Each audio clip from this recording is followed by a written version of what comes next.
నీ వాక్యము నా పాదములకు దీపమును, నా త్రోవకు వెలుగునే ఉన్నది. The word is a lamp unto my feet and a light unto my path. దయచేసి కూర్చోండి. దేవుని అతి పరిశుద్ధమైన నామానికి మహిమ, ఘనత, ప్రభావం కలుగుగాక. దేని వాక్యం చదువుకొని దేని వాక్యం ధ్యానం చేద్దాము. హెబ్రీయులకు రాసిన పత్రిక 11వ అధ్యాయము 16వ వచనం. హెబ్రీ 11:16. అయితే వారు మరి శ్రేష్టమైన దేశమును అనగా పరలోక సంబంధమైన దేశమును కోరుచున్నారు. అందుచేత తాను వారి దేవుడునని అనిపించుకున్నటకు దేవుడు వారిని గూర్చి సిగ్గుపడడు. ఏలైనగా ఆయన వారి కొరకు ఒక పట్టణము సిద్ధపరుచున్నాడు. దేవుని స్తోత్రం, హల్లెలూయా. ఇక్కడ దేవుడు తన బిడ్డలకి ఇచ్చే ఒక శ్రేష్టమైనటువంటి ఈవి గురించి మాట్లాడుతూ అంటున్నారు. వారు ఎవరంటే, వీరంటే ఎవరమ్మా? వాళ్ళందరూ కూడా విశ్వాస వీరులు. వారందరూ కూడా దేవునందు విశ్వాసం ఉంచి వారి జీవితంలో ఎన్ని కష్టములు, ఎన్ని నష్టములు, ఎన్ని శోధనలు వచ్చినా ప్రభు కొరకు నిలబడిన వారు, వారందరూ కార్యం చేస్తున్నారంట. ఈ లోకం ఎన్ని శోధనలు వచ్చినా వారు దేని గురించి ఎదురు చూస్తున్నారమ్మా? శ్రేష్టమైన దేశం గురించి వారు ఎదురు చూస్తున్నారు. దేవునికి స్తోత్రం, హల్లెలూయా. అక్కడ చూడండి ఏమనుందో. అయితే వారు మరి శ్రేష్టమైన దేశం, మరి శ్రేష్టమైన దేశం. అక్కడ చాలా జాగ్రత్తగా గమనించిన మాటలు. మరీ శ్రేష్టమైన దేశం అంటున్నాడు. అంటే ఏంటనమాట? ఉన్నదానికంటే ఇంకా గొప్పది అని అర్థం. దాని అర్థం ఒకవేళ శ్రేష్టమైన దేశం అని అంటే ఒకటే, కానీ ఒక శ్రేష్టమైన దేశం అంటలేదు ఆయన, మరీ శ్రేష్టమైన దేశం. అంటే ఆయన బిడ్డలకి ఈ లోకంలో దేశాలు ఇస్తున్నారు ఉండడానికి. దీనికంటే మరీ శ్రేష్టమైన దేశాన్ని ఆయన మన కొరకు సిద్ధపరుస్తున్నారు. ఆ దేశంలో ఒక పట్టణాన్ని కూడా మన కొరకు సిద్ధపరుస్తున్నారు. దాని కొరకు మేము ఎదురు చూస్తున్నాము అని వారు చెప్తున్నారు, విశ్వాస వీళ్ళందరూ కూడా. మరి వీరిని చూసి దేవుడు సిగ్గుపడాడంట. ఎందుకోసము? వారి కొరకే ఒక శ్రేష్టమైన దేశాన్ని దేవుడు ఆయన విశ్వాసం ఉంచిన వారికే కాదు, వారి వలె విశ్వాసులైన మనకు కూడా మరి శ్రేష్టమైన దేశాన్ని మన కొరకు ఆయన సిద్ధపరుస్తున్నారు. ఆ దేశంలో ఒక పట్టణాన్ని కూడా మనకి సిద్ధపరుస్తున్నారు. దేవుని స్తోత్రం, హల్లెలూయా. ఏమిటి ఆయన ఏర్పాటు చేసిన మరి శ్రేష్టమైన దేశం? ఏమిటి? ఈ లోకంలో దేశాలు అంటే ఏమిటి? ఈ లోకంలో ఎన్ని దేశాలు ఉన్నాయో తెలుసా? యునైటెడ్ నేషన్స్, ఐక్య రాజ్య సమితి లెక్కల ప్రకారంగా 153 దేశాలు ఉన్నాయి. Recognised countries. రికగ్నైజ్ కాకుండా అంటే లెక్కలోకి రానివి 250 దేశాల పైన ఉన్నాయి ప్రపంచంలో. ఇన్ని దేశాలు ఎందుకు వచ్చినాయి? ఒకే దేశం ఉండొచ్చు కదా. ఏ దేశంలో ఉంది? ఒక దేశమే కదా. ఇన్ని దేశాలు ఎందుకు వచ్చినాయి? మన భారతదేశం అంటాం, పక్క వాళ్ళు పాకిస్తాన్ మా దేశం అంటారు, బంగ్లాదేశ్ మా దేశం అంటారు, అమెరికా మా దేశం అంటారు. ఇన్ని దేశాలు ఎందుకు వచ్చినాయి? ఇన్ని దేశాలు ఇచ్చిన దేవుడు దీనికంటే శ్రేష్టమైన దేశాన్ని ఎందుకు ఏర్పరచాలి? కనాన్లోకి నడిపించాడు. అది శ్రేష్టమైన దేశమే కదా. పాలు తేనె ప్రపంచ దేశం కదా. అది ద్రాక్ష గల ఇద్దరు దండి మీద మోసారు కదా. అంత శ్రేష్టమైన దేశం ఉంది కదా. ఇంకా శ్రేష్టమైన దేశం ఎందుకు మనకి? ఇవన్నీ నేర్చుకోవాలి ఈరోజు. ఇప్పుడు మనం నివసిస్తున్నటువంటి దేశాలు ఎలాగ వచ్చినాయి, ఎందుకు వచ్చినాయి, రాబోతున్న శ్రేష్టమైన దేశం ఏమిటి, ఎందుకు దేవుడు ఏర్పాటు చేయబోతున్నాడు, ఇవన్నీ మనము కూలంకషంగా నేర్చుకోవాలి. చాలా తేలిగ్గా తీసుకుంటాం. దేవుడు ఈరోజు మీతో మాట్లాడుతున్నాడు. ఒక శ్రేష్టమైన మాట, మరీ శ్రేష్టమైన దేశం మనం నేర్చుకుంటున్నాం. ఇప్పుడు ఈ లోకంలో మనం శ్రేష్టమైనది పొందుకున్నా ఎక్కడి నుంచి వస్తుందమ్మా? మనం అనేకమైన శ్రేష్టమైన సంగతులు నేర్చుకుంటున్నాం. ఎవరికైనా గుర్తున్నాయా? యాకోబు రాసిన పత్రికలో మనం చూసినాం. శ్రేష్టమైన ప్రతివి సంపూర్ణమైన ప్రతివారమును పర సంబంధమైనది జ్యోతిర్మీడకు తండ్రి దండు వచ్చును. ఇది మొదటిదేంటి? వెరీ గుడ్, అనుదిన ఆహారం. రెండవది స్వాస్థ్యము, స్వాస్థ్యము. రెండవది, మూడవది బంగారము అంటే ఆస్తుపాస్తులు, ఇవన్నీ కూడా. నాలుగవది మంచి పేరు, శ్రేష్టమైన పేరు. ఇవన్నీ శ్రేష్టమైనవే. ఈరోజు ఐదవది శ్రేష్టమైన దేశాన్ని గురించి దేవుడు మాట్లాడుతున్నాడు. దేవుని స్తోత్రం, హల్లెలూయా. ఈ శ్రేష్టమైన దేశం ఎందుకు అవసరం వచ్చింది అని అంటే దేవుడే చెప్పాడు. చూడండి కారణం అంటే ఆయన చెప్పాడు ఒకసారి ప్రవచన రూపంగా. ఎందుకు అవసరం వచ్చింది? ఒక శ్రేష్టమైన దేశాన్ని దేవుడు మన కొరకు ఎందుకు ఏర్పాటు చేయవలసి వచ్చింది అని చెప్పడానికి 2వ దినవృత్తాంతములు 7వ అధ్యాయం తీయండి. 2వ దినవృత్తాంతములు 7వ అధ్యాయము.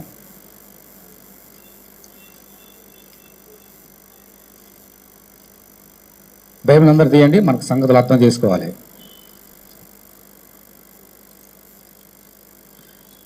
సొలొమోను దేవునికి ఒక చక్కని మందిరాన్ని కట్టుకున్నాడు. వీళ్ళందరూ కూడా పాలు తేనెలు ప్రవహించే దేశానికి వెళ్ళారు. కనాను దేశానికి వెళ్ళారు. అక్కడ పాలు తేనెలు ప్రవహించే దేశంలో చక్కని మందిరాన్ని సొలొమోను కట్టాడు. కట్టిన తర్వాత ఏమన్నారో చూడండి, అక్కడ 7వ అధ్యాయము. దేవుడు ప్రత్యక్షమే ఈ మందిరాన్ని కట్టినటువంటి సొలొమోనుతో ఒక మాట అంటున్నారు. ఏమన్నారు చూద్దాం. 2 Chronicles 7:12. అప్పుడు యెహోవా రాత్రి యందు సొలొమోనునకు ప్రత్యక్షమేలాగో సెలవిచ్చిన. దేవుని స్తోత్రం, హల్లెలూయా. పగలంతా కూడా సొలొమోను కష్టపడి తాను కష్టించినటువంటి ఆ యొక్క మందిరాన్ని 7 సంవత్సరాలు కట్టినప్పుడు ఆ మందిరాన్ని దేవునికి ప్రతిష్ఠించి ఇంటిలో ఉన్నప్పుడు దేవుడు రాత్రి ప్రత్యక్షమే, సొలొమోను నేను నీతో మాట్లాడాలి అన్నారు. ఏం మాట్లాడాలి చూడండి. నేను నీ విన్నపమును అంగీకరించి ఈ స్థలము నాకు బలులర్పించు మందిరముగా కోరుకొంటిని. దేవుని స్తోత్రం, హల్లెలూయా.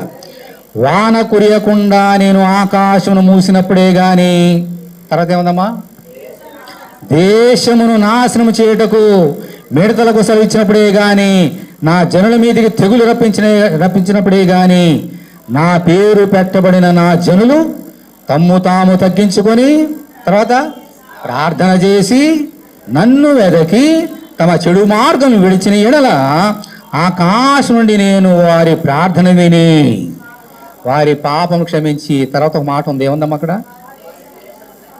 వారి దేశమును స్వస్థపరచుదును. దేవుని స్తోత్రం, హల్లెలూయా. ఇదేంటి విచిత్రంగా లేదు? మనకు అనారోగ్యం వస్తుంది, రోగాలు వస్తాయి. ప్రార్థన చేసి దేవుడు ఏం చేస్తాడు? మనల్ని స్వస్థపరిచాడు. ఆ స్త్రీని స్వస్థపరిచావు, ఎలాగూ నీ వస్త్రపు చెంగుతోనే నిన్ను స్వస్థపరిచావా. స్వస్థపరిచాడు దేవుడు. స్వస్థపరిచే దేవుడు ఆయన పేరు. ప్రార్థన చేస్తే దేవుడు స్వస్థపరుస్తాడు. దేశాన్ని స్వస్థపరచడం ఏంటండి? నిన్ను స్వస్థపరుస్తాడు. నీ కుటుంబంలో శోధన స్వస్థపరుస్తాడు. హాస్పిటల్కి వెళ్తే వారిని ప్రార్థన చేస్తే స్వస్థపరుస్తాడు. దేశాన్ని స్వస్థపరచడం ఏంటి? ప్రభు చెబుతున్నాడు, నీ దేశాన్ని ఒక్కొక్కసారి నేను శపిస్తా. ఈ లోకంలో దేశాన్ని నేను శపిస్తా. వారు నన్ను విడిచి విగ్రహార్థం చేసినప్పుడు, నా ఆజ్ఞలు విడిచి తప్పు పోయినప్పుడు వారిని నేను శపిస్తా. వర్షం కురియదో, పంటలు పండవు, కరువులు వస్తాయి, కాటకాలు వస్తాయి, చచ్చిపోతారు, రోగాలు వస్తాయి, అంటు రోగాలు వస్తాయి. అటువంటి సమయంలో ప్రతి వ్యక్తి, ప్రతి కుటుంబం, ప్రతి మందిరము తాము తగ్గించుకోవాలి. మొట్టమొదటిగా దేవుని మందిరంలో ఎవరో హెచ్చించుకున్న తాగదో, అందరూ దేవుని దృష్టిని తగ్గించుకోవాలి. దేవుడే గొప్పవాడు. మందిరంలో ఎవరు గొప్పవారమ్మా? ఆయనే గొప్పవాడు. ఎవరు గొప్పవారం కాదు. నేను అంతగానో గొప్పవాడిని కాదు. దేవుడు గొప్పవాడు. ఆయన గొప్ప చేయడానికి మనం వస్తున్నాం కాబట్టి దేవుని మందిరంలో మనం తగ్గించుకొని ప్రార్థన చేయాలి. హెచ్చించుకొని ప్రార్థన చేయడం కాదు. ఆ శంకర్ చేసినట్టు కాదు, ఆయన ఎవరు సమ్రాట్ చేసినట్టు కాదు, పరిషుడు చేసినట్టు కాదు. పరిషుడు ఏం చేశాడు? దేవుని మందిరంలో తను హెచ్చించుకున్నాడు. శంకర్ ఏం చేశాడమ్మా? తను తగ్గించుకున్నాడు. అందుకే దేవుడు చెప్తున్నాడు, ఈ మందిరం కట్టే కదా, ఈ మందిరంలో నేర్పు నీ ప్రజలకి, తగ్గించుకోమని చెప్పు, నన్ను హెచ్చించమని చెప్పు. నీ మందిలోకి వచ్చి ఒక పాట పాడినా, ఒక వాక్యం చెప్పినా, ఒక సాక్ష్యం చెప్పినా నన్ను మహిమపరచాలి, మీకోసం కాదు. అప్పుడు నేను స్వస్థపరుస్తాను అంటున్నాడు. దేవుని స్తోత్రం, హల్లెలూయా. ఈ లోకంలో ఏది చేసినా మాట, క్రియ, తలంపు for the glory of God, దేవుని మహిమ కొరకు మనం చేయాలి. ఏంటి స్వస్థపరచడం ఎందుకు? దేశాన్ని దేవుడు శపిస్తాడు తెలుసా? కంటికి కనబడిన శాపాలు. మనుషులు, దేశం అంటే ఏంటమ్మా? ఒక భక్తుడు, మన తెలుగు పండితుడు చక్కని చెప్పాడు, దేశం అంటే మట్టి కాదోయ్. ఏమన్నాడమ్మా? దేశం అంటే ఏమిటి? మనుషులే. మనుషుల కోసం దేశాన్ని ఇచ్చాడు దేవుడు. మనుషులు చేసిన తప్పును బట్టి దేవుడు దేశాన్ని శిక్షిస్తాడు. ఆ శిక్షించినప్పుడు ఏం చేయాలమ్మా? ఎవరు రావాలి? మనుషులందరూ దేవుని మందిరం రావాలి, తాము తగ్గించుకోవాలి, దేవునికి ప్రార్థన చేయాలి, చెడుతో విడిచిపెట్టాలి. అప్పుడు నీ దేశాన్ని నేను స్వస్థపరుస్తా. హల్లెలూయా, హల్లెలూయా. దేవుని స్వస్థపరచడానికి మనమందరూ కూడా మనం తగ్గించుకొని దేవునిలో ప్రార్థన చేయాలి. ఇప్పుడు నేర్చుకుందాం. దేవుడు శాశ్వత దేశాన్ని ఇచ్చాడు కదమ్మా ఇజ్రాయెల్ ప్రజలకి. వారందరూ ఐగుప్తు దేశంలో ఉన్నారు 430 సంవత్సరములు. వాళ్ళకి తిండి లేదు. అది సరైన దేశం కాదు, విగ్రహారాధనతో కూడుకున్న దేశం అది. అక్కడ నుంచి ఎక్కడ రప్పించాడమ్మా? కనాన్ దేశం అంట కదా, పాలు తేనెలు ప్రవహించే దేశం. ఇది ఎటువంటి దేశం? ఇది శాశ్వత దేశం. పాలు తేనెలు ప్రవహించడం తెలుసా? నీళ్లు కాదు, పాలు తేలు, అంత శ్రేష్టమైన దేశం అది. ఆ దేశాన్ని ఇచ్చి వాళ్ళతో అంటున్నాడు, మీకు ఇంకా శ్రేష్టమైన దేశాన్ని ఇస్తానని. యేసు నమ్ముకున్న నీతో కూడా ఈరోజు దేవుడు మాట్లాడుతున్నాడు, నీకు ఇంకో శ్రేష్టమైన దేశం. భారతదేశం అందే, కానీ దీనికంటే శ్రేష్టమైన దేశం నీకు ఏర్పాటు చేశాడు. అసలు నీకు భారతదేశం ఎలా వచ్చింది తెలుసా? నీకు వారి కనాన్ దేశం ఎలా వచ్చింది తెలుసా? అమెరికా దేశం ఎలా వచ్చింది తెలుసా? ఆస్ట్రేలియా, ఇవన్నీ ఎలా వచ్చినాయి ప్రపంచ దేశంలో 4 మూలల? దేవుడు చెప్పిన మాట వినండి, అప్పుడు నీకు స్వస్థత అంటే అర్థమవుతుంది. హల్లెలూయా, హల్లెలూయా. దేవుడు సృష్టించినటువంటి మొట్టమొదటి దేశం ఒకటి ఉంది తెలుసా? దాని పేరు నేర్చుకుందాం. ఆదికాండం తీయండి. మొట్టమొదటి దేశం ఒకసారి జ్ఞాపకం చేసుకుంటున్నాం, చెప్పాను, ఒకసారి జ్ఞాపకం చేస్తాం మళ్ళీ. దేవుడు సృష్టించిన మొట్టమొదటి దేశం ఒకటి గుర్తుపెట్టుకోండి, దేశాలు మనుషులు సృష్టించలేదు, దేవుడు సృష్టించాడు. 9వ వచనం చదువుతున్నాను చూడండి, 2వ అధ్యాయం ఆదికాండము 9వ వచనం. మరియు దేవుడైన యెహోవా చూపునకు రమ్యమైనది ఆహారమునకు మంచిదినైన ప్రతి వృక్షమును ఆ తోట మధ్యను జీవవృక్షమును మంచి చెడ్డల తెలివించే వృక్షమును నేల నుండి మొలిపించాను. మరియు ఆ తోటను తడుపుటకు ఏదేనులో నుండి ఒక నది బయలుదేరి అక్కడ నుండి చీలిపోయి 4 శాఖలైన. మొదటి దాని పేరు ఏంటమ్మా? పీషోను. తర్వాత ఏముంది?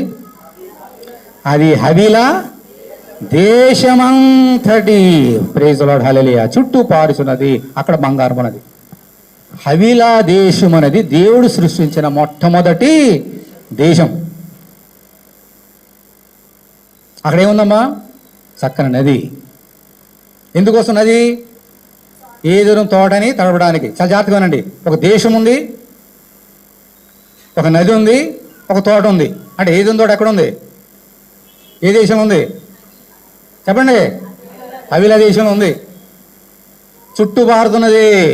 దేవుడు సృష్టించినటువంటి ఏదైనా తోట హవీలా దేశంలో, దాని చుట్టుపక్కల ఎగ్జాక్ట్లీ స్పాట్ మనకు తెలీదు, ఆ దేశంలో మాత్రం దేవుడు పెట్టాడు.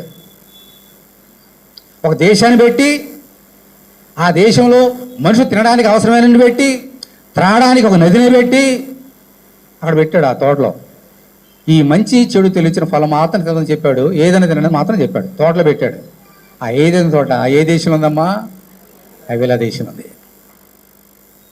మరి ఆదమవులు ఆ దేశంలో ఉన్నారా? ఇప్పుడు ఈ కనాన్ దేశం ఎందుకు వచ్చారు వీళ్ళు? అక్కడే ఉండొచ్చు కదా. హవీలా దేశం అంటే ఇప్పుడు ఇరాక్, అరేబియా అంతా ఆ బెల్ట్లో ఉంటుంది, ఇప్పుడు ఇరాక్లో ఉంటుంది. ఆ ఏదైనా తోట ఉండే హవీలా దేశం. ఎగ్జాక్ట్లీ ఏదైనా తోట అక్కడ మనకు తెలియదు కానీ, బట్ అక్కడ ఉంది ఆ దేశం ఇప్పుడు. మరి ఆ దేశంలో ఎందుకు లేదు మనుషులు? మనుషుడు చేసిన పాపం. చూసారా చూసారా? దేవుడు మనకి చిన్న ఇల్లు కట్టుకుంటాం భారతదేశంలో, ఒక గ్రామంలోనో ఒక సిటీలోనో. ఆదాము కొరకు ఏం సృష్టించాడమ్మా? ఒక దేశాన్ని సృష్టించి అక్కడ పెట్టాడు. దేశాన్ని సృష్టించి అక్కడ పెట్టాడు. నీ కొరకు నీళ్ళు పెట్టేసాను అన్నాడు. కానీ కొన్ని రోజులే ఉన్నాడు, కొన్ని సంవత్సరాలు ఉన్నాడు అక్కడ.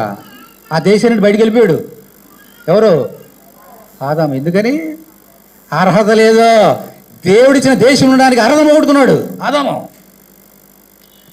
ఏదైతే తినవద్దన్నాడో తినేశాడు. అతను ప్రేరేపించింది ఎవరమ్మా? సైతానుడు. ఆ దేశాన్ని బయటకు వచ్చినట్లుగా చేసింది ఎవరమ్మా? సైతానుడు. దేవుడు నిన్ను ఆశ్రయించడానికి వాడికి ఇష్టం ఉండదు. దేవుడిచ్చిన దేశంలో నువ్వు ఉండడానికి వాడికి ఇష్టం లేదు. అందుకనే ఆదాము దేవుడిచ్చిన ధన్యతను పోగొట్టుకొని ఆ దేశం ఏమన్నాడమ్మా దేవుడు? ఇదిగో నేను తినవద్దని సెలవిచ్చినటువంటి ఆ ఫలాన్ని నువ్వు తినవద్దని చెప్పి, అమ్మా ఇక్కడ కూర్చోండి, అందరూ వచ్చేవాళ్ళు అందరూ కూర్చోండి, ఇక్కడ కూర్చో. ఇంకా లేటుగా వచ్చేవాళ్ళు అందరూ కూర్చోబెట్టండి. ఎవరైతే వినండి, ఎప్పుడైతే ఆదాం తప్పు చేసినాడో దేవుడు చెప్తున్నాడు, ఇక్కడ ఉండడానికి నీకు వీలేదు అని ఒక మాట పెట్టాడు. పరిశుద్ధాత్మ దేవుడు ఏంటో తెలుసమ్మా? ఎంత భయంకర మాట పెట్టాడు తెలుసా? చూడండి, గుండె కరిగిపోతుంది ఇది. ఆదాం చేసిన ఆ పాపను బట్టి. 3వ అధ్యాయము 22వ వచనం. అప్పుడు దేవుడైన యెహోవా ఇదిగో మంచి చెడ్డలను ఎరిగినట్లు ఆదాము మనలో ఒకరి వంటి వాడైన కాబట్టి అతడు ఒకవేళ తన చేయి చాచి జీవవృక్ష ఫలం కూడా తీసుకుని తిని నిరంతరం జీవించనేమని దేవుడైన యెహోవా అతడు ఏ నేల నుండి తీయబడినో దాన్ని సేచిపెట్టుటకు ఏదేను తోట నుండి అతని పంపివేశాను. చాలా మర్యాద అని మాట పంపివేశాను. తర్వాత ఏమని చూడండి 24 వచనం. అప్పుడు ఆయన ఆదామును వెళ్ళగొట్టి ఏదేను తోటకు తూర్పు దిక్కున కెరూబులను జీవవృక్షములకు పోవు మార్గమును కాచుటకు ఇటు అటు తిరుగుతున్న ఖడ్గవజ్రాలు నిలబెట్టాను. మొట్టమొదటిగా చక్కన మాట పెట్టాడు పంపివేసి. అంటే తర్వాత ఏంటంటే దాని మీనింగ్ ఏంటంట, వెళ్ళగొట్టాడు. ఎవరిని వెళ్ళగొడతామో మనం? మన ఇంట్లోకి ఎవరైనా వచ్చారు, ఎవరిని వెళ్ళగొడతాం మనం? మన చుట్టాలు వచ్చారు, మన స్నేహితులు వచ్చారు, ఎవరైనా చుట్టాలు వచ్చారు, స్నేహితులు వచ్చారు, వారిని అలా వెళ్ళగొట్టేస్తామా? ఎవరిని వెళ్ళగొడతాం? దొంగడు వచ్చాడు, ఏం చేస్తాం? రా కూర్చుంటామా? అంతకుడు వచ్చాడు, రావ కూర్చుంటామా? ఏం చేస్తాం? బయటకు వెళ్ళగొడతాం. దేవుడు తాను సృష్టించిన దేశంలో నుండి ఆదాముని వెళ్ళగొట్టాడు. దేవుడు సృష్టించిన దేశంలో ఉండడానికి ఆదాము అర్హతని పోగొట్టుకున్నాడు. My God. తర్వాత బయటకు వచ్చేసాడు, కాపురం ఉన్నాడు. ఎంతవరకు హాయిగా ఆ తోటలో తినేవాడు. ఇప్పుడు ఏం చేయాలా? కష్టపడి సేద్యం చేసి తినాలి. ఒక కొడుకు పుట్టాడు. ఎవరమ్మాయినా? ఎవరు? కయీను. ఇంకో కొడుకు పుట్టాడు. ఎవరు? హేబేలు దేవునికి ఇష్టమైన తగ్గించుకొని దేవుని ఘనపరిచాడు. కయీన్ని అలా చేయలే, దేవుడికి ఇష్టమైన బలులు ఇవ్వలే. కయీన్ని దేవుడు తృణీకరించాడు, హేబేల్ని స్వీకరించాడు. కోపం వచ్చి ఏం చేశాడు? కయీను హేబేల్ని చంపేశాడు. ఈ దేవుడికి ఇష్టమైన కార్యమా? దేవుడు ఇచ్చినటువంటి ఆజ్ఞలు 6వ ఆజ్ఞ ఏంటమ్మా? నారాచ చేయవద్దు. ఏం చేశాడు ఆయన? అంటే అప్పుడు ఇంకా ధర్మశాస్త్రం రాలేదు, కానీ ధర్మశాస్త్రం ఎక్కడ? దేవుని మందిలో మనసులోనే ఉంది కదా. ఏం చేశాడమ్మా? చంపేశాడు. చంపగానే కయ్యేను, ఈ తమ్ముడు చంపేశావా అని చెప్పి దేవుడు ఏం పెట్టాడు? ఏమన్నాడు చూడండి కయ్యన్ తోటి.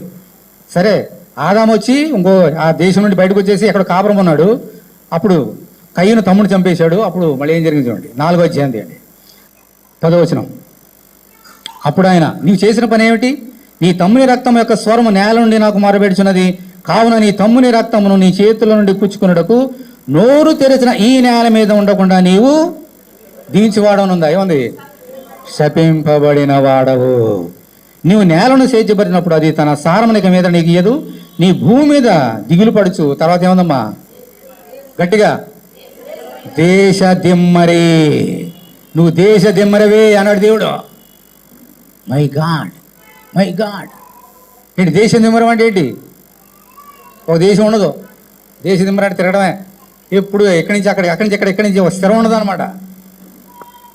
కయ్యూను చేసిన పాపాన్ని బట్టి దేవుడు అతన్ని దేశ దిమ్మరంగా మార్చేశాడు. ఒక దేశం అతను ఇవ్వలే. ఆదాము పోగొట్టుకున్నాడు. ఆ తర్వాత కుమారుడు కూడా ఒక దేశం లేకుండా ఎక్కడికి వెళ్తే దేశ దిమ్మరగా తిరిగాడంట. అతనికి ఒక దేశం అంటే లేదు. ఇప్పుడు మేము అడగానే మీ దేశం అంటే ఏం చెప్తావు? భారతదేశం. తెలీదా? భారతదేశం. అమెరికాలో అడిగితే అమెరికా అంటారు. అలాగే కయ్యని అడగండి, ఏం చెప్తాడు?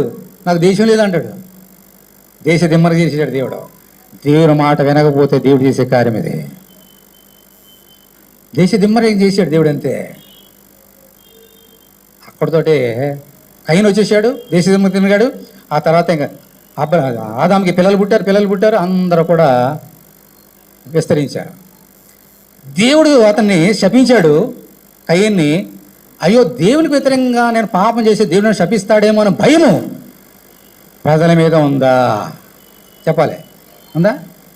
దేవుడు శపించుకుపోతుంటాడు, ప్రజలు చేస్తూనే ఉంటారు. వాక్యం వింటూనే ఉంటారు, చేస్తూనే ఉంటారు. బోధిస్తూనే ఉంటాం, నాలాంటి వాడు చేస్తూనే ఉంటాం. మనుషులు మారరు. ఎంతో మంది వచ్చేసారు, విస్తరించింది జనాంగం. అప్పుడు మనుషులు చూసి ఏమన్నాడు చూడండి 6వ అధ్యాయం తీయండి. 6వ అధ్యాయం. నరులు భూమి మీద విస్తరింపని ఆరంభించిన తర్వాత, సరే ఆ తర్వాత బాగానుంది. 5వ వచనం.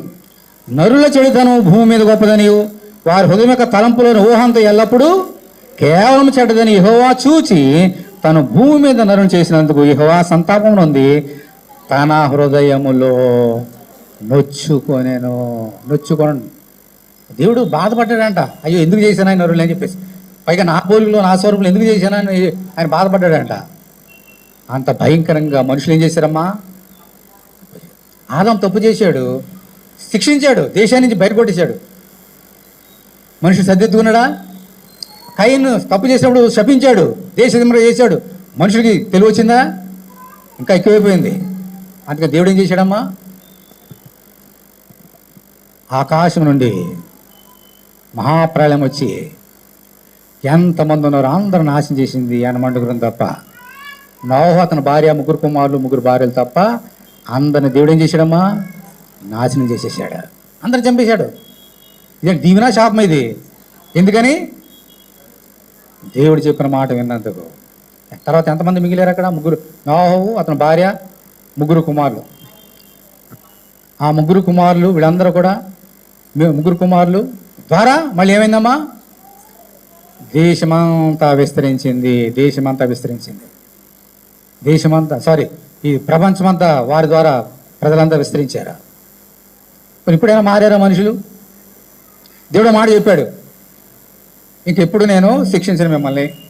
ఆకాశం నుండి మీకు ఎటువంటి స్టోలు తీసుకురాను. దీని గుర్తు ఇదిగో రంగుల ధనస్సు. బైబిల్ ఇంద్రధనస్సు ఉంటుంది, రాంగ్ ట్రాన్స్లేషను. అది బైబిల్ సొసైటీ వాళ్ళు కూడా చెప్పాను. చెప్పండి, రంగుల ధనస్సు, అది ఇంద్రధనస్సు కాదు. ఓకే, రంగుల ధనస్సు పెట్టాను, ఇంకెప్పుడు ఆ శిక్షించనని చెప్పాడు దేవుడు. ఆయన ఊరుకున్నారా మనుషులు? ఒక మాట చెప్పాడు, మీరు వెళ్ళండి, ప్రపంచమంతా నిందించండి, విశ్వాసులుగా ఉండండి, నాకు నమ్మకం ఉండని చెప్పాడు. వెళ్ళండి, మొత్తం ప్రపంచమంతా మీదే, ఈ దేశం అంతా. అప్పుడు ఏమిటి తెలుసా? ఒకే దేశం ఉండేది, ప్రపంచం అంతా, ఒక భూమి అంతా ఒకటే. వినండి, ఆదాము, కయీను, నోహు కాలంలో ఒకే దేశము, భూమి అంతా ఒకటే, ఒకే భూమి. వెళ్ళండి, నిండిని చెప్పాడు. ఇప్పుడు వాళ్ళు ఏమన్నారు చూడండి, 11 అధ్యాయం, ఆదికాండం 11. తర్వాత మీకు తెలుసు దేశాలు ఎందుకు వచ్చినాయో, ఎలా వచ్చినాయో. ఆదికాండం 11 అధ్యాయం. భూమి అన్నంతటా ఏముందమ్మా? ఒక్క భాష, ఒక్క పలుకే. వారు తూర్పున ప్రయాణమైపోతుండగా షీనారు దేశం అంత ఒక మైదానము ఏముందమ్మా? ఎక్కడ? ఈ దేశము, షీనారు దేశం ఒకటి కనబడింది. ఆ మైదానం వారు కనబడింది. అక్కడ వారు నివసించి, మనము ఇటుకలు చేసి బాగా కట్టుదాం రండి అని ఒకరితో కూడా మాట్లాడుకొని సరే, అదంతా మనకు తెలుసు. 5వ వచనం చూడండి. యెహోవా నరుల కుమారులు కట్టిన పట్టణమును గోపురమును చూడ దిగి వచ్చాను. అప్పుడు యెహోవా, ఇదిగో జనము ఒక్కటే, వారికి అందరికీ భాష ఒకటే, వారు ఈ పని ఆరంభించున్నారు. ఇక మీదట వారు చేయదలుచు ఏ పని అయినను చేయకుండా వారికి ఆటంకం ఏమీ ఉండదు. గనుక మనము దిగిపోయి వాళ్ళు ఒకని మాట ఒకని తెలియకుండా అక్కడ వారి భాషను తారుమారు చేయదము రండి అని అనుకునేను. అలాగూ యెహోవా అక్కడ నుండి భూమి అంతటా వారిని చెదరగొట్టాడు. అక్కడేమో వెళ్ళగొట్టాడు, ఇక్కడ ఏం చేశాడమ్మా? 2 ఒకటే మీనింగు. వెళ్ళగొట్టాడు, ఇక్కడేమో చెదరగొట్టాడు. దేవుని స్తోత్రం, హల్లెలూయా. కారణం ఏంటి? మనుషులు చేసిన తప్పును బట్టి. సరే, అలాగూ యెహోవా అక్కడ నుండి భూమి మీద వారిని చెదరగొట్టాను. గనుక వారు ఆ పట్టణం కట్టుట మానిరి, దానికి బాబేలు అని పేరు పెట్టిరి. ఎందుకనగా అక్కడ యెహోవా భూజనులందరి భాషను తారుమారు చేసెను. అక్కడ నుండి యెహోవా భూమి మీదట వారిని 2 సార్లు చెప్పాడు దేవుడు, చెదరగొట్టాను. ఎందుకనంటే దేవుని మాట వారు వినలేదు. అప్పుడు చూడండి, ఒకే భాష ఒకే పలుకు. ఒకే భాష ఒకే పలుకు అంటే అర్థం తెలుసా మీకు? భాష పలుకు తెలుసా మీనింగు? ఒకే భాష అంటే ఏంటి? హెబ్రీ భాష ఒకటే ఉండేది అంత అక్కడ. పలుకు అంటే ఏంటి? ఇప్పుడు మనం ఉన్నాం, తెలంగాణ ఉంది, ఆంధ్ర ఉంది. ఆంధ్రాలో పశ్చిమ గోదావరి జిల్లాలు ఉన్నాయి. వారు తెలుగే మాట్లాడేది. తెలంగాణలో తెలుగే మాట్లాడతారు, ఆంధ్రలో తెలుగే. పశ్చిమ గోదావరి జిల్లాలో మాట ఎలా ఉంటుంది? శ్రీకాకుళం వెళ్ళండి, వారి మాట ఎలా ఉంటుంది? కృష్ణ వెళ్ళండి, వారి మాట ఎలా ఉంటుంది? తెలుగే. పలుకులు వేరు, భాష ఒకటే కానీ పలుకులు వేరు. వచ్చిండు, పోయిండు, వచ్చాడు, వెళ్ళాడు, ఇదోటి, ఇవన్నీ పలుకులు. అప్పుడు ఒకే భాష ఒకే పలుకు, ఒకే దేశం, ఒకే భూమి. అందరిని చెదరగొట్టేసాడు, వెళ్ళిపోయారు అందరూ కూడా. ఒకే దేశంలోకి చెదరగొట్టాడు దేవుడు. ఆ తర్వాత వెళ్ళిపోయిన తర్వాత నోవా కుమారున్నారు కదమ్మా, అతని కుమారులోంచి ఒక వ్యక్తి పుట్టాడు.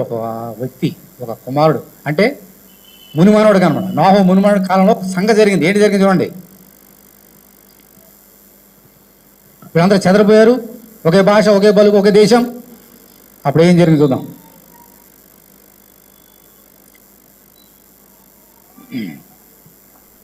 పదవ అధ్యాయం ఒకసారి, ఆదికాండము 10వ అధ్యాయం.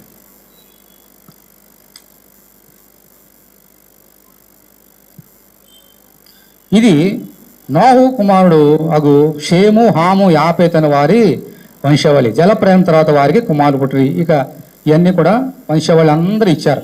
అప్పుడు ఒక సంగతి జరిగిందమ్మా. ఇప్పుడు చూడండి 21 వచనం, 10:21. బైబిల్ అందరూ తీయండి, చూడండి.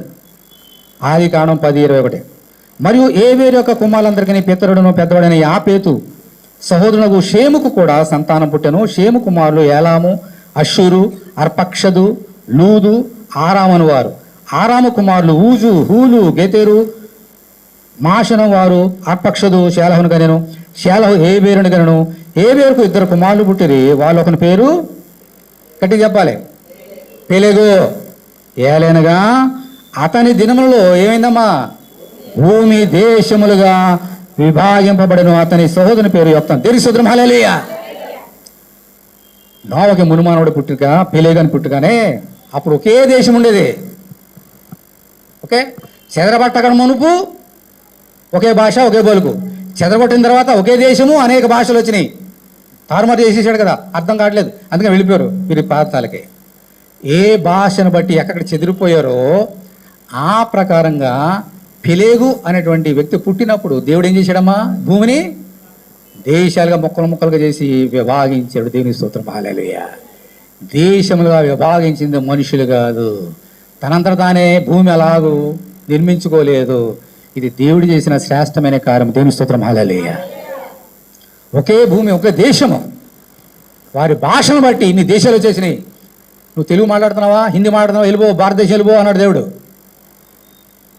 ఇంగ్లీష్ మాట్లాడుతున్నావా, వెళ్ళిపో అమెరికా పో అన్నాడు. అరబీ మాట్లాడుతున్నావా, అరబ్ దేశం పో అన్నాడు దేవుడు. అలా వచ్చేసిన దేశాలన్నీ కూడా సముద్రంలో విభాగించబడిన ఖండాలుగా. మొట్టమొదటిగా దేవుడు ఖండాలుగా 5 ఖండాలు అంటాం కదా, ఏంటవి 5 ఖండాలు ఏంటి?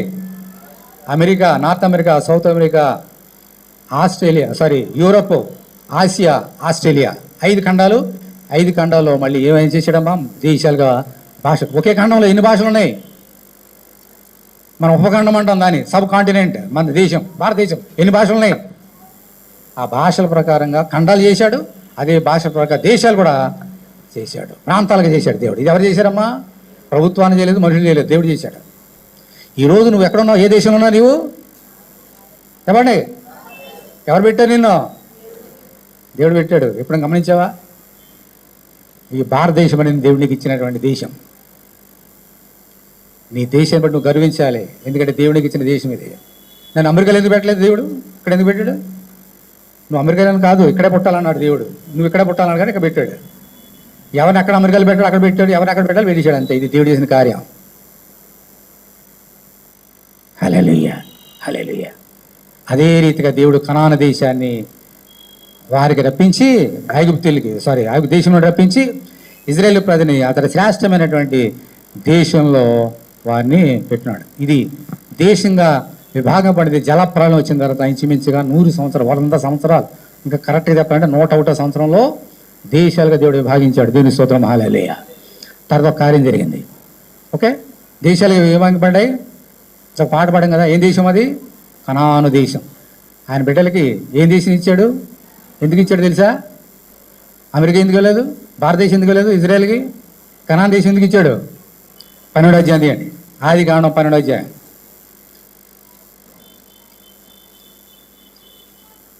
ఆదికాండము 12వ అధ్యాయము 1వ వచనం. యెహోవా ఎవరితో అన్నాడు చూడండి, అబ్రాహాముతో అన్నాడు, నీవు లేచి ఏమన్నాడు గట్టిగా, నీ దేశము నుండి, నీ బంధువుల నుండి, నీ తండ్రి నుండి బయలుదేరి నేను చూపించు దేశమునకు వెళ్ళము. దేవుని స్తోత్రం హల్లెలూయా. అప్పుడు అంతా విగ్రహారాధనే. దేవుడు ఇన్ని శిక్షలు పెట్టినా విగ్రహారాధన మానలేదు. అబ్రాహాము తల్లిదండ్రులు వీళ్ళంతా కూడా విగ్రహారాధకులే. ఒక దేశంలో ఉన్నాడు అప్పుడు అబ్రాహాము దేవుడు చూశాడు, అతని విశ్వాసాన్ని చూశాడు. దేవుడు అంటున్నాడు, అబ్రాహామా బయటకు వచ్చేయి, నీ దేశము నుండి బయటకు వచ్చేసి నేను ఒక దేశాన్ని చూపించబోతున్నా, అక్కడికి వచ్చేసి అన్నాడు దేవుడు. దేవుని స్తోత్రం హల్లెలూయా. అదే కనాను దేశము. దేవుని స్తోత్రం హల్లెలూయా. దేవుడు అబ్రాహాము చూపించిన దేశం పేరేంటమ్మా? కనాను దేశం. ఇక్కడికి వచ్చి కాపురం అన్నాడు అబ్రాహాం. చూడండి 13వ12వ వచనం. అబ్రాహాము కనానులో కానాలు ఏముందమ్మా? నివసించాడు, అక్కడ కాపురం ఉన్నాడు. 15వ అధ్యాయం 7వ వచనం చూడండి. 15వ అధ్యాయం 7వ వచనం.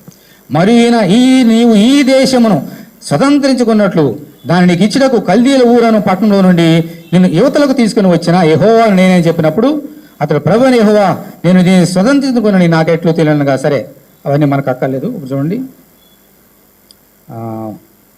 13వ వచనం 12వ వచనం. పొద్దు కృంగపోయినప్పుడు అబ్రామునకు గాఢ నిద్రపడ్డను. భయంకరమైన కడిగి చీకటి అతనికి కమ్మగా ఆయన నీ సంతతి వారు తమది కాని ప్రదేశమందు నివసించి. ఎక్కడమ్మా? దేశం. అదేంటది? ఏం పేరు దాని దేశం? ఏంటి? ఐగుప్తు దేశం. ఆ దేశం వారికి దాసులుగా ఉందరు. వారు 400 ఏండ్లు వీరిని శ్రమ పెట్టుదురు. వీరు ఎవరికి దాసులు అవుదురు? ఆ జన్మకు నేనే తీర్పు తెచ్చాను. తర్వాత వారు మిక్కిలి ఆస్తితో బయలుదేరి వచ్చేదరు.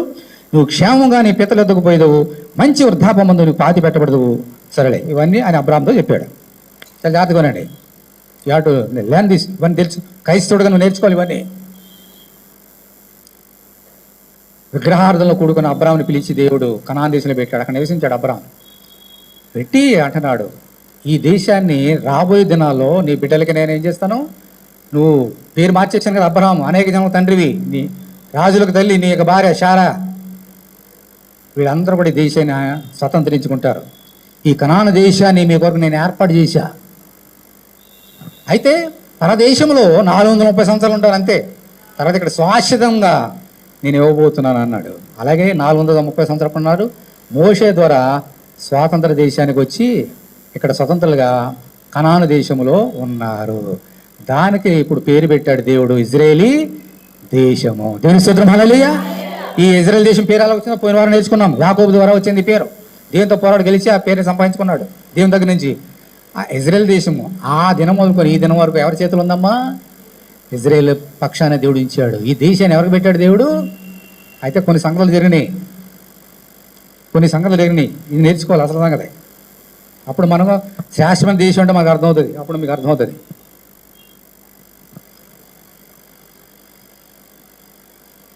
వచ్చేసారు కనాన్ దేశం, శ్రేష్ఠమైన దేశంకి వచ్చేసారు. పాలు తెలపని దేశంకి వచ్చేసారు. ఎక్కడ చూసినా అంజూరపు చెట్లే, ద్రాక్ష చెట్లే, ఇంటి ముందే చెట్లు, హాయిగా ఉన్నారు. దేవుని పూర్ణహృదయంతో పూర్ణ మనసు వారు సేవించారా ఇజ్రాయేలు? గతంలో మనం చూసాం కదా హిస్టరీ. దేవుడు మేలు చేస్తాడు, కానీ మనుషులు ఏం చేస్తాడమ్మా? దేవుడు చేసిన మేలు మర్చిపోతాడు. నా ప్రాణం యెహోవాను సన్నిధించి మా చేసిన ఉపకారాల్లో దేని మరొక ఆయన చెప్తుంటే మనుషులు ఏం చేస్తారు? అన్ని మర్చిపోతారు. ఇజ్రాయేల్ కూడా మర్చిపోయారు. తెదాత్తుకునాలి. ఇజ్రాయేల్ కూడా ఏం చేశారమ్మా? మర్చిపోయారు దేవుడు చేసిన మేల్ని. అంత శాశ్వత దేశం ఇచ్చి, అంత శాశ్వత దేశంలో శాశ్వతమైన మందిరాన్ని ఇచ్చి, నా మందిరం సకల ప్రార్థనా మందిరం చెప్పి నీ బలుని అంగీకరిస్తా, నేను స్వస్థపరుస్తా, నీ దేశాన్ని స్వస్థపరుస్తున్న దేశంలో కూడా దేవుని మాట వారు వినలేదు. విశ్రాంతి దినం పరిశుద్ధంగా ఆచరించిన 4 ఆజ్ఞని తప్పిపోయారు వాళ్ళందరూ కూడా. దేవుని మందిరికి వెళ్ళి ఆరాధించడం మానేశారు. ఇంట్లో కూర్చొని ఇష్టమైన కార్యం చేయడం ప్రారంభించారు. మీ సంగతి ఎలా ఉందని చెప్పేసి దేవుడు మరి శపించాడు. 70 సంవత్సరములు బబులోను దేశానికి, పరదేశానికి వెళ్ళగొట్టేశాడు. అంతే. ఆదాం వెళ్ళగొట్టినట్టు చెదరగొట్టినట్టుగా ఇజ్రాయేల్ ప్రజలను చెదరగొట్టేశాడు. చెరగా బబులోను దేశానికి వెళ్ళిపోయారు. అప్పుడు బుద్ధి వచ్చింది వాళ్ళకి. ఓ మీరు మందిరంలో చక్కని పాటలు పాడేవారు కదా, ఇక మాతో పాడండి, చక్కగా మ్యూజిక్ వాయించి పాడండి అని ఏడ్చి, అయ్యో సియోను మందిరంలో ఎంత చక్కగా దేవుని స్తుతించాము, ఇక్కడ ఈ పరదేశంలో, ఈ గ్రహ దేశంలో ఇక్కడ న్యాయం కూర్చొని వీరు కూడా మేము పాటలు పాడాలా, మేము పాడము, మా దేవుడికే పాడతామని అప్పుడు సిగ్గు తెచ్చుకున్నారు ఇజ్రాయేల్ ప్రజలు. How can we sing the lord song in strange land? బుద్ధి వచ్చింది వాళ్ళకి. అప్పుడు దేవుడు మళ్ళీ తీసుకొచ్చాడు వాళ్ళని. బుద్ధి వచ్చినప్పుడు అప్పుడు నెహెమ్యా ద్వారా, ఇజ్రా ద్వారా మళ్ళీ మందిరం కట్టుకున్నారు, ఆ దేశంలోకి వచ్చారు. అప్పుడు మళ్ళీ దేవుని ఆరాధన చేయడం నేర్చుకున్నారు వాళ్ళందరూ కూడా. కొన్ని సంవత్సరాలు గడిచినాయి. బుద్ధి వచ్చిందా? బుద్ధి ఇంకా రాలేదా? నీ దేశాన్ని స్వస్థపరచడానికి, నీ దేశం మాత్రమే కాదు ప్రపంచంలో ఉన్న దేశాలన్నీ స్వస్థపరచడానికి నా కుమారుని లోకంలో పంపించబోతున్నా, ఆయన పేరే యేసు అని దేవుడు చెప్పాడు.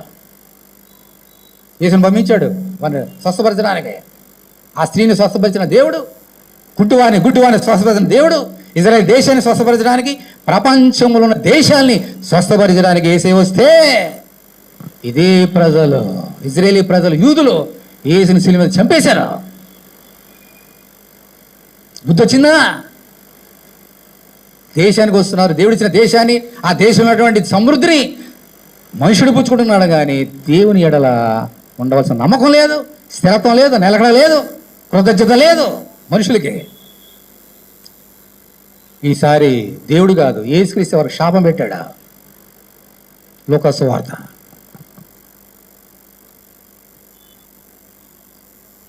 13వ అధ్యాయం.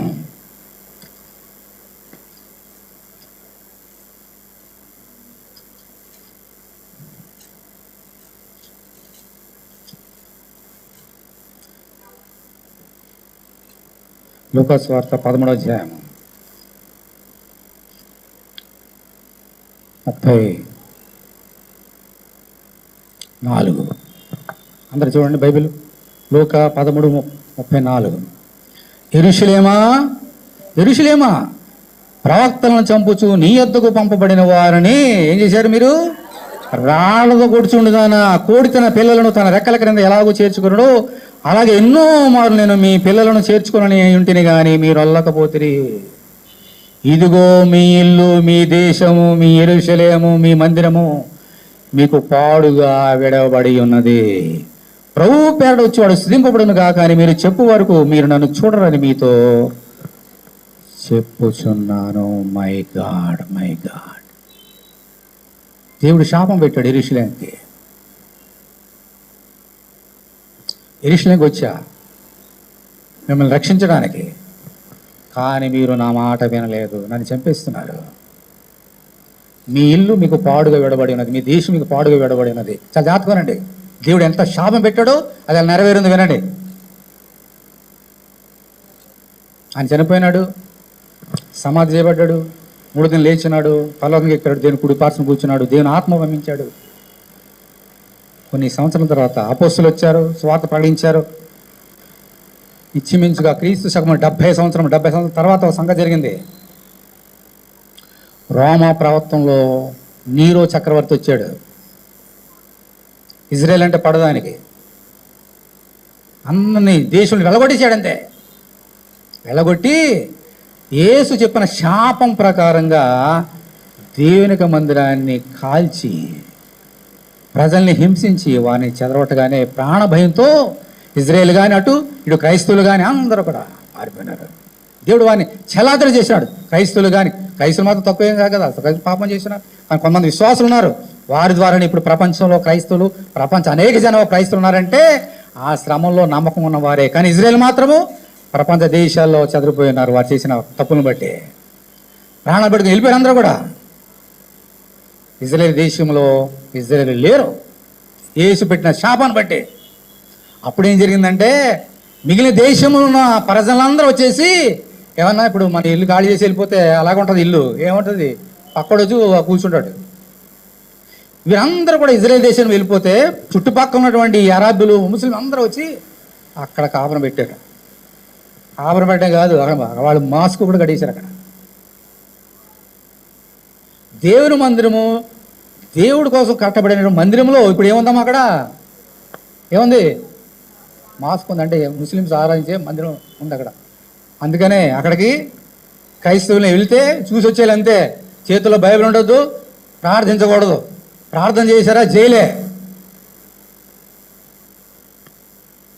నేను యెరూషలేము 3 సార్లు వెళ్తే ఒక్కసారి ఛాన్స్ వచ్చింది ఈ స్థలాన్ని చూడడానికి. అందరికి ఛాన్స్ దొరకు దేవుడు ఇచ్చాడు అంతే.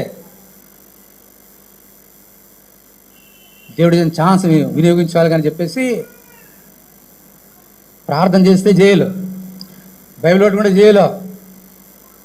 అందుకు ముందే చెప్పేశారు మాకు, బైబిల్ అన్నీ కార్లో పెట్టి వెళ్ళాం. కానీ నాలో దేవుని ఆత్మ ఊరుకోలేదు. అందరూ చూస్తున్నారు.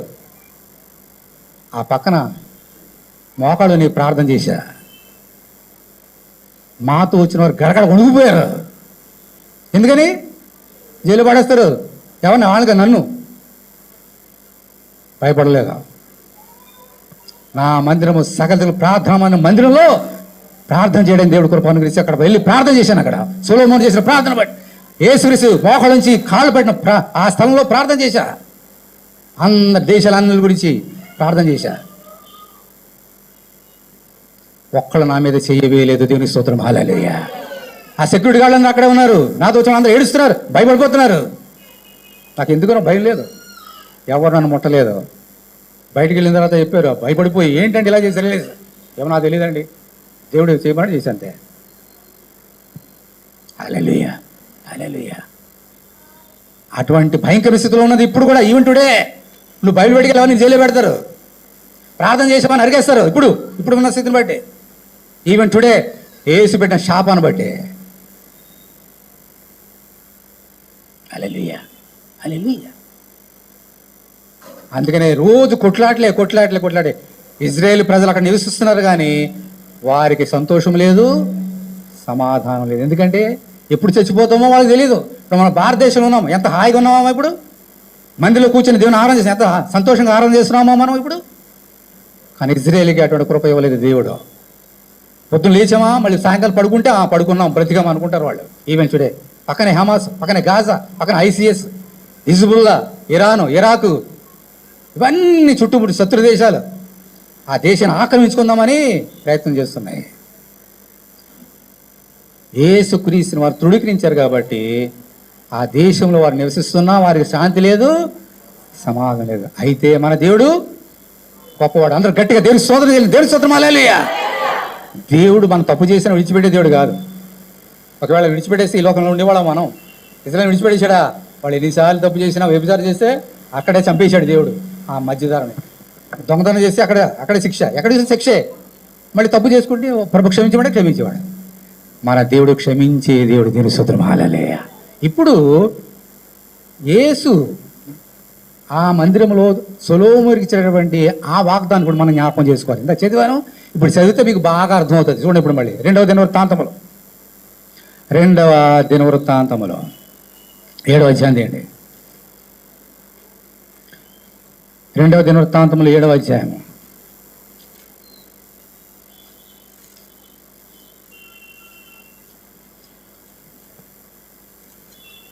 12వ వచనం. అప్పుడు యెహోవా రాత్రందు సొలొమోనుకు ప్రత్యక్షం ఎలా సెలవిచ్చాను, నేను నీ విన్నపమును అంగీకరించి ఈ స్థలమును నాకు బలులు అర్పించు మందిరముగా కోరుకుంటుని, వాన కోరుకుండా నేను ఆకాశమును మూసినప్పుడే కానీ, దేశమును నాశనం చేయనప్పుడు కానీ, మిడతలు చలిచ్చినప్పుడే కానీ, నా జనుల మీదకి తెగులు రప్పించినప్పుడు కానీ, నా పేరు పెట్టబడిన ఈ జనులు ఏముందమ్మా, తమ్ము తాము తగ్గించుకొని ప్రార్థన చేసి నన్ను వెదకి తమ చెడు మార్గమును విడిచిన యెడల ఆకాశం నేను వారి ప్రార్థన విని వారి పాపము క్షమించి వారి దేశమును స్వస్థపరచును. ఈ స్థలమందు చేయబడు ప్రార్థన మీద నా కనుదృష్టి నిలిచును, నా చెవులు దానిని ఆలకించను. దేవుని స్తోత్రం హల్లెలూయా. ఈవెన్ టుడే ఆ ప్రవచనము వారికి ఉన్నది. ఈరోజు చెప్తున్నాడు దేవుడు, ఈరోజైనా ఇజ్రాయేల్ ప్రజలారా తగ్గించుకోండి, నా యేసుని మీ రక్షకుడిగా అంగీకరించండి, మీ దేశాన్ని స్వస్థపరుస్తా. అంత మాత్రమే కాదు, మీ కొరకు నేను మరీ శ్రేష్టమైన దేశాన్ని ఏర్పాటు చేయబోతున్నా. దేవుని స్తోత్రం హల్లెలూయా. అలాగే ఆ వాగ్దానం ప్రకారంగా మళ్ళీ దేవుడు విడిచిపెట్టే దేవుడు కాదు కదా, మళ్ళీ దేవుడికి కనికరం పుట్టింది. కనికరం పుట్టిన తర్వాత ఇజ్రాయేల్ అందరిని సమకూర్చాడు. యెహెజ్కేలు గ్రంథంలో రాబడిన ప్రవచన ప్రకారంగా, దానియేలులో రాబడిన ప్రకారంగా అందరూ సమకూర్చాడు దేవుడు. అన్యులు ఉన్నారు అక్కడ, వచ్చేసారు, అందరు కూడా వచ్చేసారు. దేశం ఎవరిది? వీళ్ళది. వారు ఆక్రమించుకున్నారు.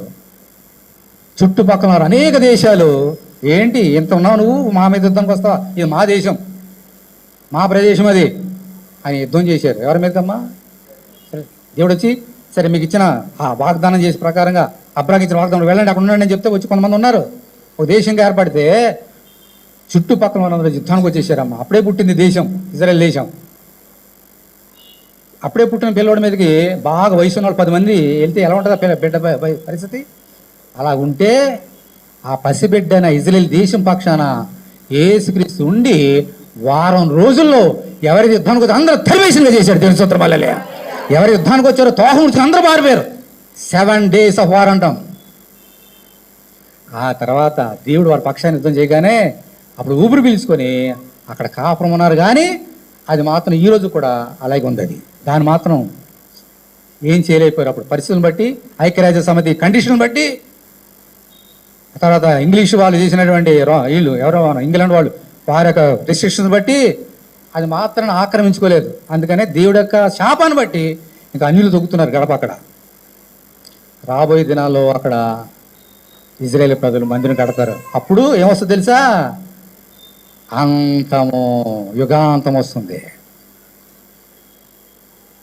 ఆ రోజులకు వెళ్తున్నాం మనందరూ కూడా. ఈ దేశాలన్నీ నాశనం చేయబోయే దినానికి వెళ్ళిపోతున్నాం. దేవుడు మన కొరకు ఏర్పడితే దేశానికి వెళ్ళడానికి దేవుడు దిశపరుస్తున్నాడు. That is the cause. Israel ప్రజలు అక్కడ దాన్ని పడగొట్టి దేవుని మందిరం కట్టి ఆత్మల సత్యం ఆరాధన చేసి దినాలు రాబోతున్నాయి త్వరలో. అది యుగాంతానికి మూలం. అప్పుడు విశ్వాసీలు ఏం ఎదురుస్తున్నారమ్మా? మరి శ్రేష్టమైన దేశం గురించి ఎదురుస్తున్నారు కదా, మనం నేర్చుకుందాం. అందుకని దేవుడు ఈ దేశాలు మీకు ఇస్తున్నాను, కానీ ఈ దేశాలు శాశ్వతమా? మన భారతదేశంలో శాశ్వతం ఇది, మనకి అమెరికాలో ఉన్నారు, అది శాశ్వతమా? దీనికంటే శ్రేష్టమైన దేశం అంటున్నాడు. చాలా జాగ్రత్తగా ముగిస్తున్నా. శ్రేష్టమైన దేశం అంటే మన మన భూగోళంలో శ్రేష్టమైన దేశం ఏదమ్మా తెలుసా మీకు? ఇజ్రాయేల్కి కనాన్ దేశమే, కానీ జనాల దృష్టికి ఏది శ్రేష్టమైన దేశం ఎవరో తెలీదా? పిల్లలున్నా చెప్పండి. మీకు తెలియకపోతే ఎందుకు మరి? అమెరికా. ఎందుకని? చదవగానే ఎక్కడ పరిగెత్తుకెళ్తారు, ఉద్యోగం ఎక్కడ పరిగెత్తుకెళ్తారు, హార్ట్ ఆపరేషన్ ఎక్కడ పరిగెత్తుకెళ్తారు. ఈ సెలబ్రిటీలైనా, ప్రధానులైనా, మినిస్టర్లైనా పరిగెత్తేది అక్కడికే, అమెరికాకి. మళ్ళీ మా భారతదేశం అంటే మాకు చాలా గౌరవం అంట.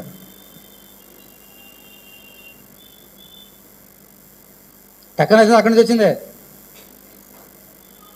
దానికంటే శ్రేష్టమైన దేశాన్ని కొరకు ఏర్పాటు చేస్తున్నాడు. అమెరికా కంటే శ్రేష్టమైన దేశాన్ని దేవునికి ఏర్పాటు చేయబోతున్నాడు. దాని ముందు అమెరికా ఎందుకు పనికిరాదు? నిజానికి అమెరికా వాళ్ళే ఆ దేశం గురించి ఎదురుస్తున్నారు ఇప్పుడు. ఏమిటా దేశం? హల్లెలూయా.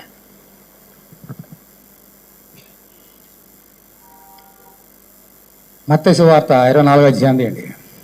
మత్తయి సువార్త ముగిస్తున్నా. 24వ అధ్యాయం. బల్లో చేయబోతున్నాం. ఇవన్నీ మనం తగ్గించుకొని బల్లో చేసి ప్రార్థన చేసినప్పుడు ఈ స్వస్థత దేవునికి ఇవ్వబోతున్నాడు. మత్తయి సువార్త 24వ అధ్యాయము 7వ వచనం. సరే, ఆలోచించండి. మరియు మీరు యుద్ధం గురించి, యుద్ధ సమాచారం గురించి వినబోదురు. మీరు కలవరపడకుండా చూసుకున్నాడు. ఇవి జరగవలసినవి, కానీ అంతం వెంటనే రాదు. తర్వాత ఏముందమ్మా? జనము మీదికి జనము, తర్వాత రాజ్యం మీదకి రాజ్యం లేచు. రాజ్యం మీద రాజ్యం అంటే దేశాలు. రాజ్యం అంటే దేశం ఉండేవి రాజ్యాలు కదా. కొట్టుకునే దేశాలు రాబోతున్నాయి. ఇదే థర్డ్ వరల్డ్ వార్ ఎప్పుడైనా జరగవచ్చు. We're at the doors of third world war. ఇప్పుడు హమాస్ ఏం చేసిందమ్మా? బాంబులు వేస్తుంది. హమాస్ తోడుకుంటాడు, హిజ్బుల్లా వేస్తుంది, బాంబులు వేస్తుంది. అక్కడ ఐసిస్ కూడా ఉంది, లెబనాన్ ఉంది, ఇరాన్ ఉంది. ఎప్పుడు యుద్ధం చేద్దామా? మీరు యుద్ధం చేస్తే మేము వచ్చేస్తాం, రెడీగా ఉన్నారు. Russia, China. మీరు వెళ్తారా? ఇజ్రాయెల్ పక్షం మేము ఉంటాం. అమెరికా వచ్చేస్తుంది, ఫ్రాన్స్ వచ్చేస్తుంది, ఇంగ్లాండ్ వచ్చేస్తుంది. రెండుగా చీలిపోతుంది. ప్రపంచం రెండుగా చీలిపోయే దినాలు రాబోతున్నాయి. యుద్ధాలు రాబోతున్నాయి. ప్రపంచ యుద్ధం రాబోతుంది. అప్పుడు యుద్ధాల్లో దేవుడు తన శక్తిని చూపించబోతున్నాడు. రెండవ రాకడ రాబోతున్నది నా సోదరుడు, నా సోదరి. ఇంకా చాలా జరగబోతున్నాయి. అవన్నీ ఇప్పుడు మనకు అక్కర్లేదు. అప్పుడు యుద్ధాలన్నీ అయిపోయిన తర్వాత, ఆయన రాకడ వచ్చిన తర్వాత, దేవుడు తాను చెప్పినటువంటి సొలొమోనుకి ఇచ్చిన వాగ్దానము 11వ అధ్యాయం హెబ్రీయుల రాసిన పత్రికలో రాబడినటువంటి ఆ ప్రవచన ప్రకారం వారు ఎదురు చూసిన శ్రేష్టమైన దేశము మనకు రాబోతున్నది. ఇప్పుడు తీయండి ప్రకటన గ్రంథం 20వ అధ్యాయం తీయండి. ప్రకటన 21.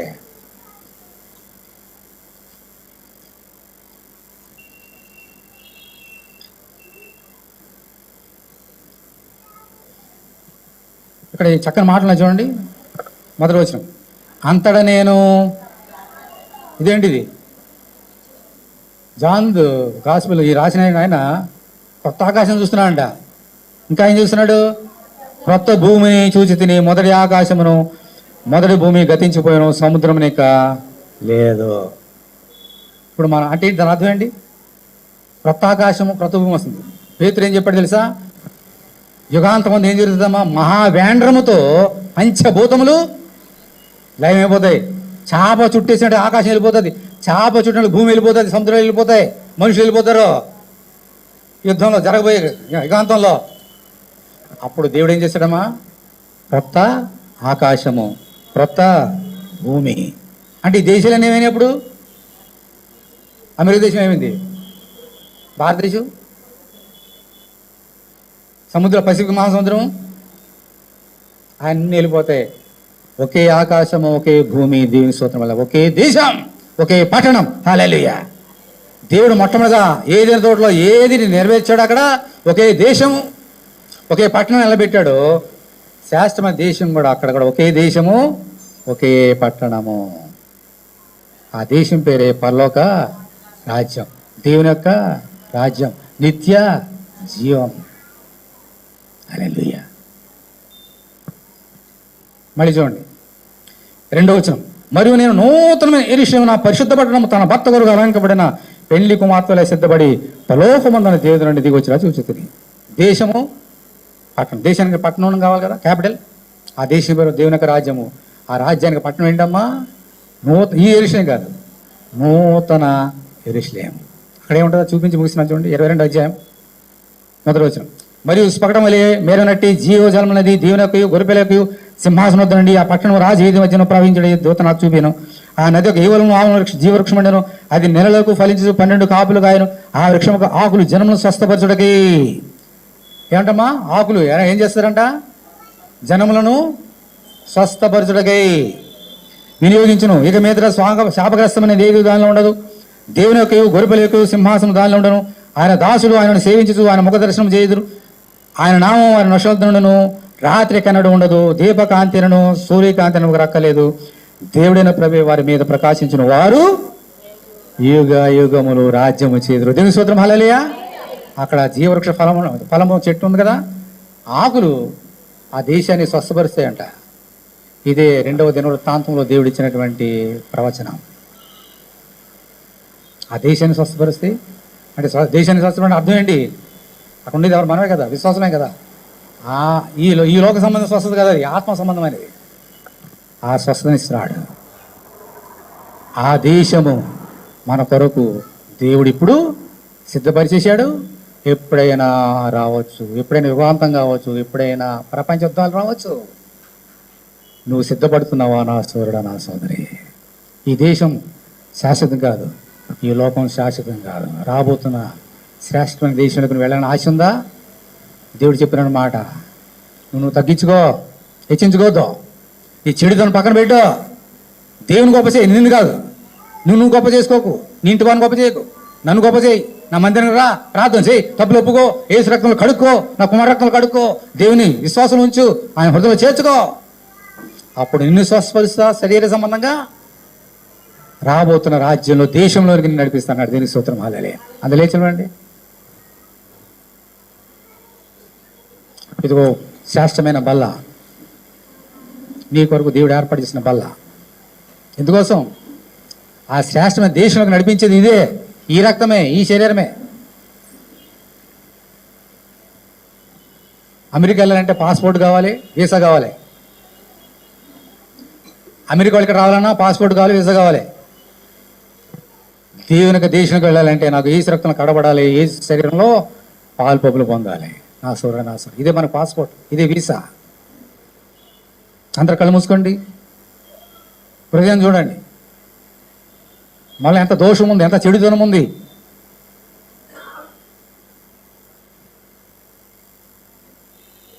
ప్రతి తప్పును ఒప్పుకుందాం. దేవుడు చేసిన మేలు అనేకసార్లు మర్చిపోతాం. ఇజ్రాయేల్ మర్చిపోయారు. ఎన్నిసార్లు శిక్షించినా, శపించినా మర్చిపోయారు.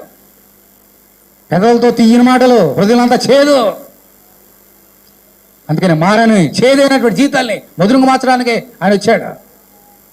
పెదవులతో కపటమైన ప్రేమ, హృదయం అంతా చేదే. అదే ముద్దు పెట్టాడు యోధా. ఈరోజు ఏసు రక్తంలో కడుక్కుందాం. మన మాటల్ని, మన క్రియల్ని, మన తలంపుల్ని ఏసు రక్తంతో కడుక్కుందాం. దేవా నీ రాజ్యం రావాలి. హల్లెలూయా, హల్లెలూయా.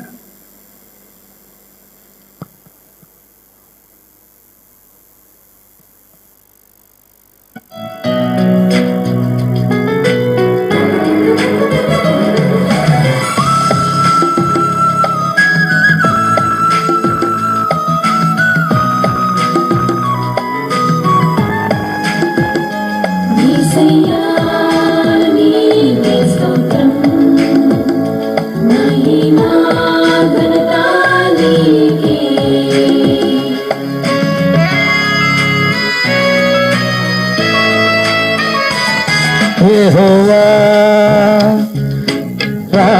రాఫా స్వస్థపరచువాడా యెహోవా రాఫా స్వస్థపరచువాడా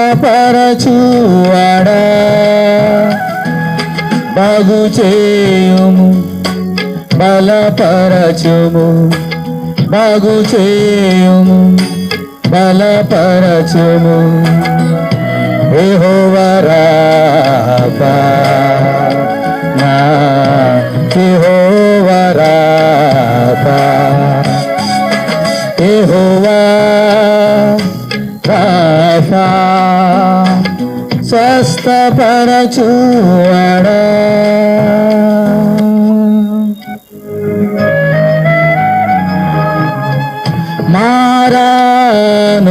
మారానుభవమంతా మధురముగా మార్చినవాడా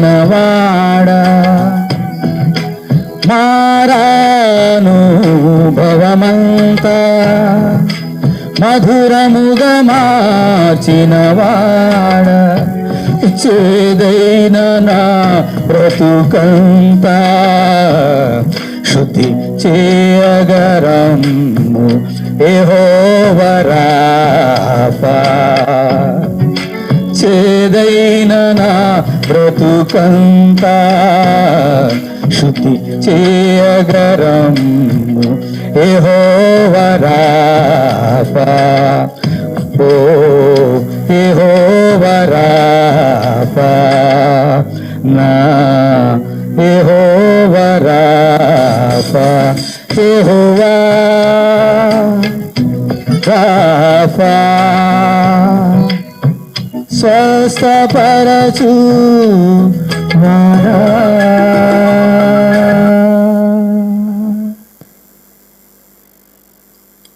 తండ్రి మా జీవితాలు చేదు పైకి ప్రేమ లోన కపటం